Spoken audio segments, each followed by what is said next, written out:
He is the head of the body, the church. In the name of the Father, the Son, and the Holy Ghost. Amen. It is a fact that Christ is not only the King of the supernatural order, that is, the church and of all those things unseen, but also of the natural order.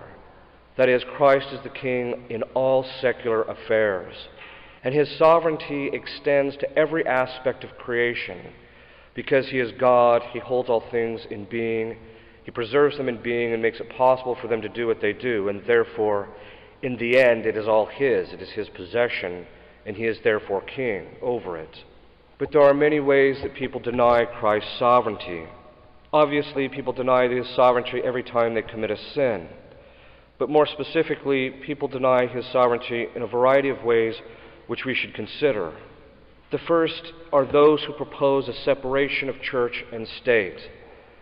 This separation of church and state has been condemned by several popes, but clearly it is manifest by Leo XIII in Libertas Praestantissimum.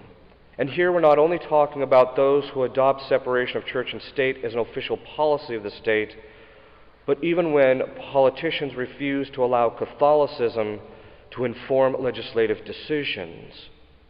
It is also a matter of fact that people think that freedom of speech is somehow a right that they have. Freedom of speech was condemned by Leo XIII in relationship to those things that pertain to religion.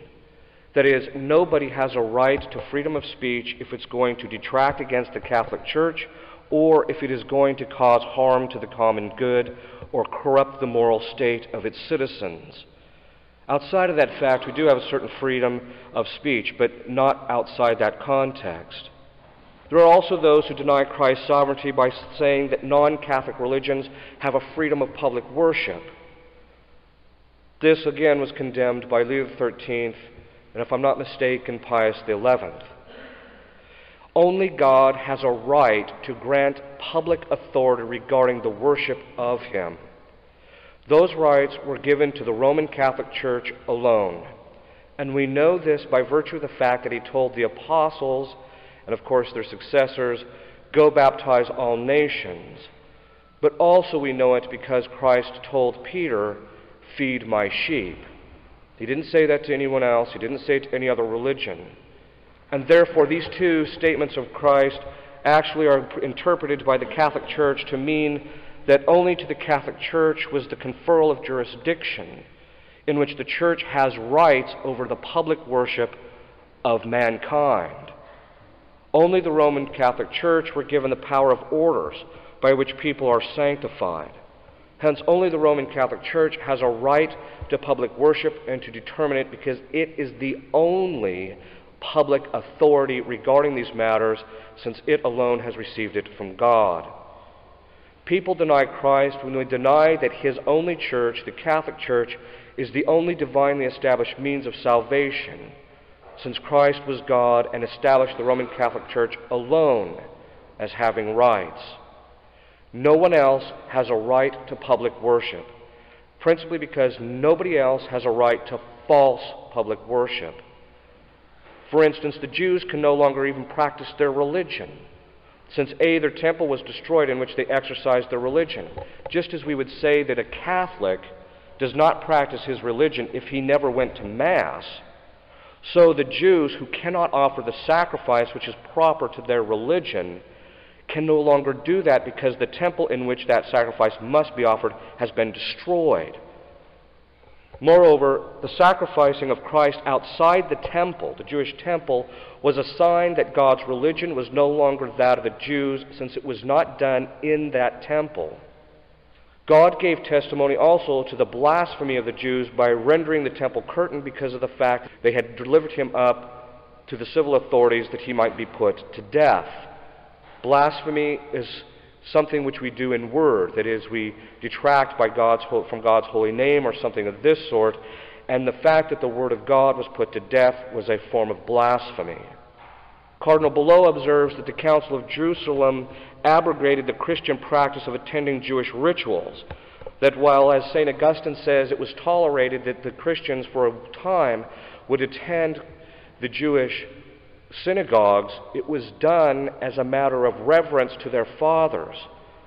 But by the time of the Council of Jerusalem, the Christian practice of attending the Jewish rituals was abrogated, which is a sign that the Jewish rituals are defunct and no longer affect what they say. No Protestant, schismatic, or heretic has jurisdiction, since they have separated themselves from the Church, which has jurisdiction, and therefore they violate the rights of the Christ Church every time they employ a sacrament or any time they use any element of sanctification. They violate Christ's right to determine that the Catholic Church alone should administer these sacraments. No non-Christian religion has the right to public worship, since the religions are false and offend God. And the state has an obligation and a right not to grant rights to non-Catholics to public worship, although they may at times have to tolerate it for the sake of common good.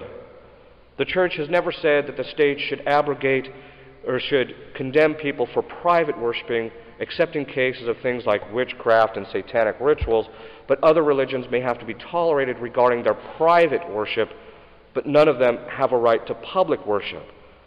Not only public in the sense of that they can establish that people can go to their churches and things like that in public, but also from the fact that they are not a public authority anyway. That is, only the Catholic Church is the public authority that has rights to determine divine worship. And therefore, in the stricter sense, no other religion, technically speaking, has public worship.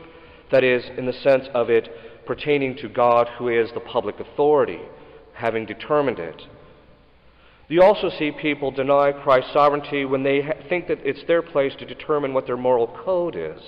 For example, when people refuse the Church's teaching on contraception, abortion, fornication, and the like.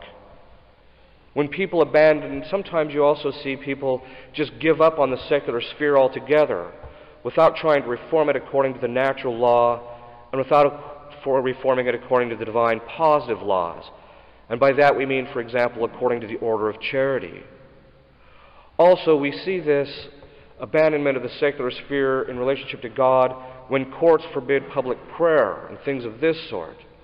In this particular case, when they forbid public prayer to God, they violate the rights of God, who has the right to receive public worship from every one of us. Also, the Roman Catholic Church has a right to engage in public worship anywhere and under any circumstances, provided it is not contrary to the common good, and in that case it still remains the right of the Church, but she must at a certain time forego the exercise of her rights out of prudence to protect the common good. But these are in the rarest of cases. We also see people deny Christ's sovereignty when people refuse to allow God in public discussion entirely because they are concerned about offending others. Provided one is prudent, discuss these things with other people, if they take offense, it is their problem. We cannot deny God his rights to reign supreme in every forum just because people might get offended. As God's subjects, we have a grave obligation to work for the kingdom of God, to establish the supremacy and the exercise of the singular rights of the Roman Catholic Church, which is God's church, and to be obedient to all of God's commandments. We must not think that God's kingdom will have full reign in this life, but that is what we must strive for, because in the end, at the final judgment, that is what will be fully established. All other religions, all secular governments will pass away, leaving only a total theocracy. The reason we cannot have a total theocracy in this life is because God has chosen not to command us directly, but through those people who have received his authority, that is, the Roman Catholic Church and civil authorities. While we cannot have a total theocracy in this life, and to try to strive for one is to deny God's choice in having his jurisdiction meted out to different people, that is, to the church and to the civil authorities. While we cannot have a theocracy in this life, we can take joy in looking forward to it in the next, in which Christ's sovereignty is absolute in every aspect of our lives. In the name of the Father, the Son, and the Holy Ghost. Amen.